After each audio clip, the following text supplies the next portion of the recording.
Today we have a make and take class. We're making chocolate covered strawberries today due to Valentine is right around the corner. Just make sure that the top is dry where the leaves are. Since starting here with Mario Ybarra, I've created an amazing bond with the parents here, and not only learning new crafts, but also in the parenting aspect of it.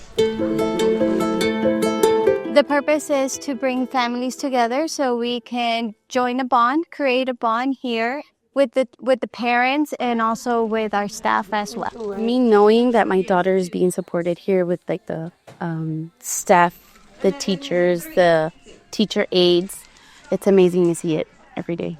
I grew up in Weslaco, and I went to Weslaco ISD, and my mom used to go to the Parent Center.